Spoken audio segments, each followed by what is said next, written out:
my children taken away back in October.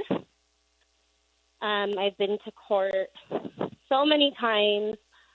The judge has never ordered me to do any classes, counseling, and they just keep on postponing the case every.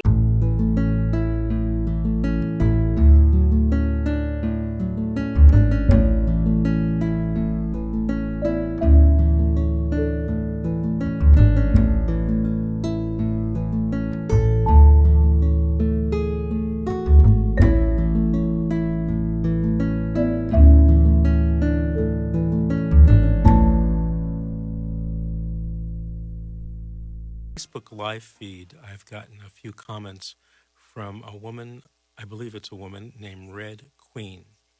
Red Queen, get a pencil and paper because I'm going to give you a number, and at 9:15 tonight, Pacific time, I want you to call me at this number. You've been a loyal listener, been watching our live Facebook feed, and so I want to help you. You're asking me for my help. I'm going to give it to you. Call me at 310-308-7758, and I'm going to help you this evening. Okay, let's take another call from Vita from Azusa. Vita, did you have a story to tell or a question to ask? I have a question. Sure.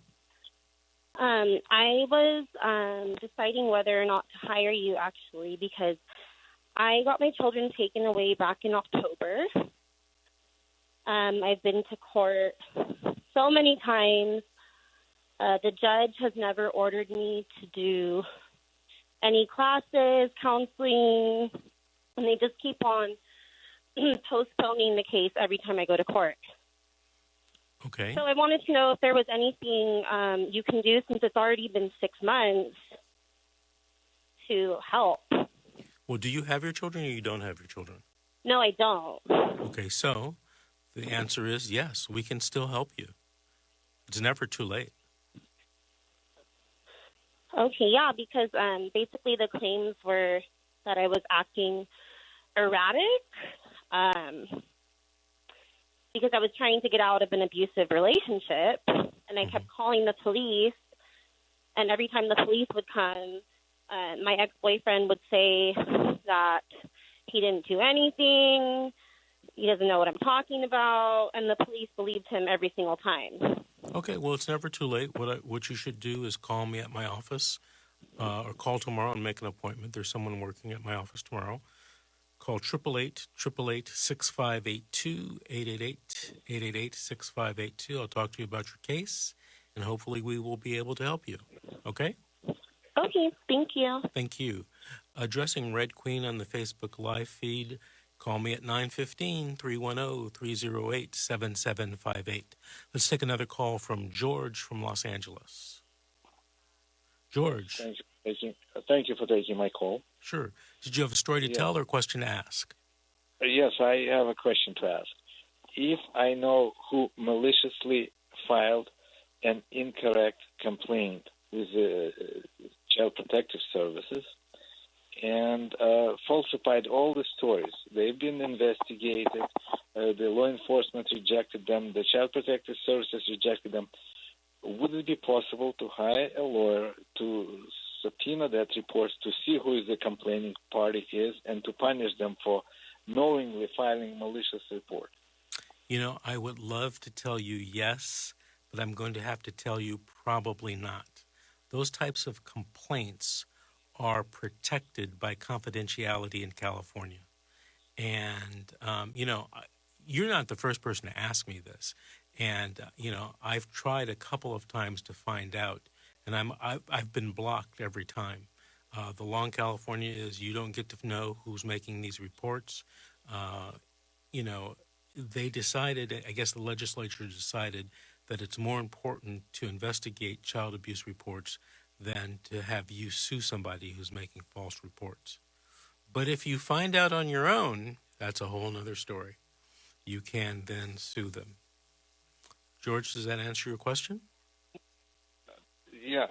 Is it possible to sue them for slander? Not fully. It is an answer to my question, but there is obviously a continuation to the same question. Why? Because it is quite obvious if the person lives right across from you, and it can be proved. And they described the alleged abuse in such a detail, which shows the demented sickness of the person's mind. Right. But if you can't find out that they really did it, you probably won't be able to sue them. Okay, George, I hope that answers your question. Thank you for listening, and thank you for calling in. All right, we're running out of time. Let's talk to Andrea in Los Angeles. Andrea, hi. Hi, did you have a short story to tell or a quick question to ask? No, just a quick thank you for all of your work, and thank you for all of your YouTubes and everything that you do for us on the radio show and answering our questions for free. I really appreciate it. I don't see anyone else doing this work that you're doing, and it's helped me tremendously. So just calling to say thank you. Well, thank you, Andrea. I appreciate that. Thank you for listening, and thank you for calling in. Okay, bye-bye. Bye. Okay, we still have a few moments. We're going to go to, I'm going to mess this up, Prakash it doesn't say the city. Prakash, this is attorney Vincent Davis. Did you have a story to tell or a question to ask? I have a question to ask. Thank you for taking my call. I had an incident about 2 years ago, and my case was they awarded my ex-wife to custody of my kids. And every time I went to the court, they kept on telling me that, the kids don't want to see you, kids don't want to see you. And, I've been trying to contact my kids somehow, and, the judge left the decision up to the therapist to deem if it was when it's appropriate for me to see my kids. And, there's no way of, since my case is already closed, and I wanted to know what can I do to, how could I start seeing my kids again? Okay. I can tell you what you have to do. What county are you in? I live in Northridge right now. Okay, so you're here in Los Angeles County. Yeah. All right, what you're going to have to do, when your CPS case or your DCFS case closed, there was something called an exit custody and visitation order. What you have to do is you have to go to the family law court, file what's called a request for order to modify custody and visitation, and that's where you're going to have to start. Okay.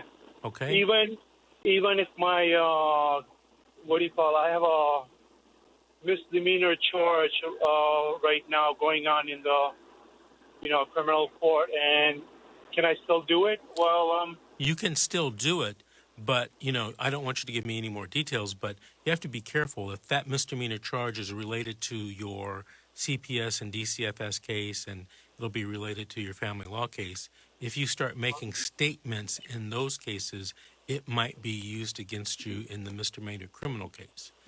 You get what I'm trying to say? yes. Okay. So, if they're related, my advice would probably be to wait until your criminal case is over and then go to family law court and try to get, start some type of visitation.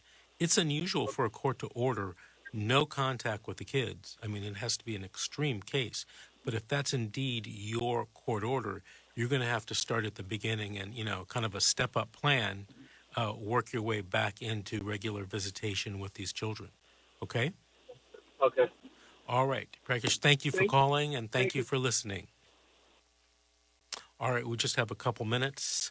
Had this conversation today with a client. The real change in juvenile dependency court comes from you voting. I know, the election just passed. I hope all of you were registered and voted. Remember, you want to elect, at least in your state, legislators and state senators who will make changes to the law that are pro-family and not pro-CPS. You also have the right to elect judges the same way. Judges are elected or appointed by the governor, but all judges have to face re-election. So, look at the judges that are running and, try to get together. Maybe you and a group can vote in blocks to make changes to, the state legislature, state senate. Get these laws changed to make them more friendly to your families. I want to thank everyone for listening. We'll be back next week on the radio. This is The Secret, How to Fight Child Protective Services and Win.